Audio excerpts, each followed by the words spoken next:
South Africa, we move on again, as we always do. South Africa has the largest HIV and AIDS treatment program in the world, but this would not have been possible without dedicated activism and a commitment to social justice.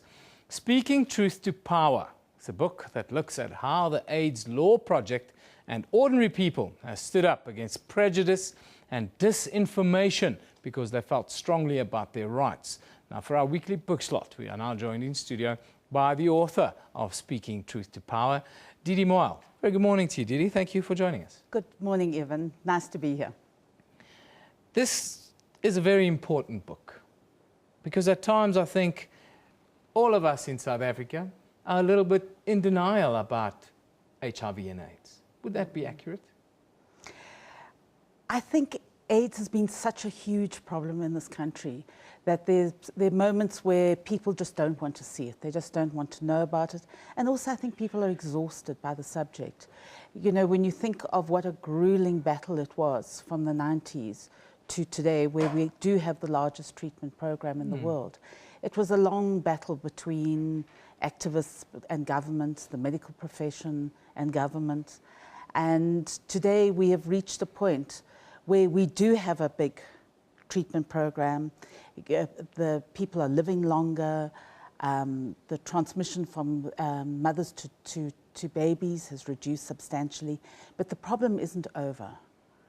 You know, there's a lot of stuff that we still need to do. We need to stop people becoming HIV positive in the first place. Where is the problem with new infections? Is it that 15 to 24 age group that's often pointed out as the problem area, and communicating with them at times can be difficult? I find it an improbable argument. It's actually over a number of age groups. In the last survey that was released, there was an increase of infections amongst middle-aged people, which is quite a disturbing thing to be happening in South Africa. But my book is not about prevention. Yes. My book is about how a very small NGO that was based at Wits University in the beginning and was started by Judge Edwin Cameron was trying to stop the discrimination against people living with HIV. Because basically what was happening was that people were losing their jobs. People were being tested illegally by their employers. Yeah.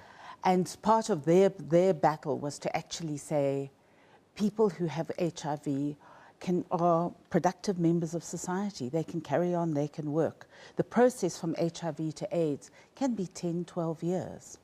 So you can't discriminate against people. Yes. And also, with people who are sick, they need to be helped. It was a fight that was more than a decade in the making. What were some of the low points and the high points throughout this process?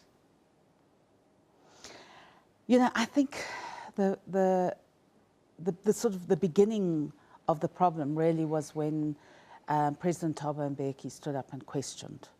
He questioned the AZT in particular, which was the only drug available at the time. And that, I think, created a lot of confusion amongst ordinary South Africans about, should we take these drugs? Shouldn't we take these drugs? Is there this thing called AIDS? Is it just a conspiracy? And I think that confusion, you know, some people who were actually on the medication went off the medication, which jeopardized their health incredibly. But I think that was a very difficult thing. And I think it was very difficult that the ANC didn't question what he was doing until 2002. It took a long time for the ANC to actually say, maybe we need to look at this differently.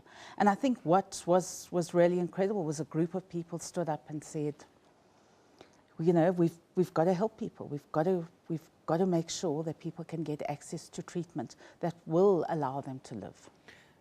Do you feel that that process was unnecessary and cost many lives?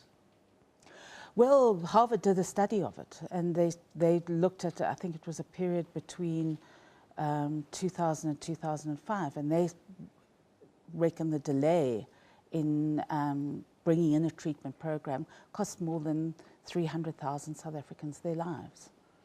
Now, the ALP story, it's also the story of clients and their cases. What have been some of the, if you look back and what you've got in the book, some of the milestone cases that you highlight or that you want to talk about? Oh, yes. The book is actually told through the cases, through the clients of the ALP. The ALP didn't want to tell their own story. They wanted to be told through their clients. The major cases were around discrimination. There was particularly a big case against SAA, which wouldn't employ any cabin crew that were HIV positive. And then after that, once the discrimination had been dealt with and the Labour Relations Act changed and there was legal protection for people living with HIV, then it became the battle for treatment, which was making sure that women got antiretroviral treatment before giving birth if they were HIV positive. Then was making sure that drugs were getting into prisons, making sure that there was no discrimination in the military. So there was a whole area of court cases in succession, which was about making sure that the rights of people who are living with HIV and AIDS were protected. Where can we find your book, Didi?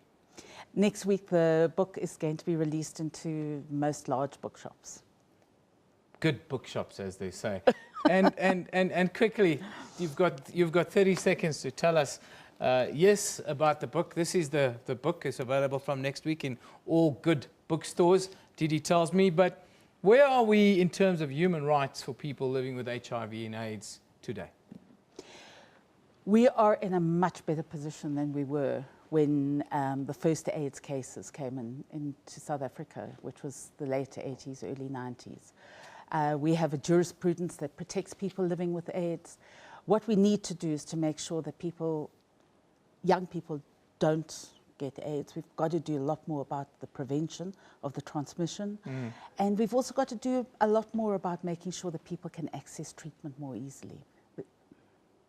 Well, I thank you, and I thank you for writing this book. It's a reflection on what some people would say was a difficult and dark time in the fight against the horrific disease that's laid so many South Africans low. Thank you for joining us today. That's Didi Moyle, who's the author of Speaking Truth to Power. It's a book that you'll be able to find in all bookstores from next week onwards. Thank you very much for joining us again. Thank you, Evan.